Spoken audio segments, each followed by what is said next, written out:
This right here is Miracle Musical's Hawaii Part 2, and while you might not instantly recognize that name, I'm sure you recognize at least one of the songs from this album. Now, I've seen a lot of theories on what this album is actually about, some which I think are pretty spot on, and some which are pretty far off. So after listening to this album countless times and giving it some thought, I've decided to throw my hat into the ring to try to figure out what this album is actually about. So the album starts with Introduction to the Snow, which seems to be about our main character, who we'll call Simon, alone and missing his old girlfriend or wife or whatever.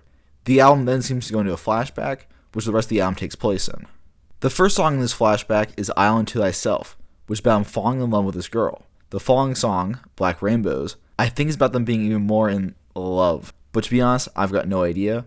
A lot of this song is just weird chanting. Sounds cool though.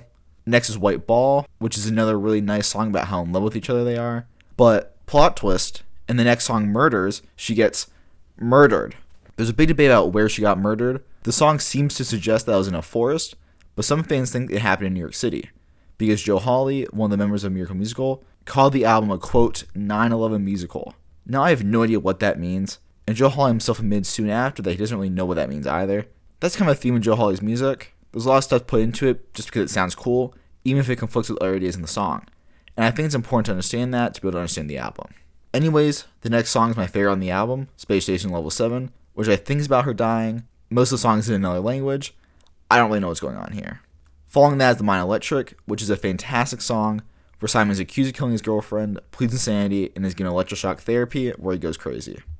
Next is Labyrinth, where Simon is trapped inside his own head. Then, in Time Machine, Simon wants to go back in time to go save her, but it doesn't seem to work, as in the next song, Australian Lullaby, he seems to be alone like he was at the start of the album.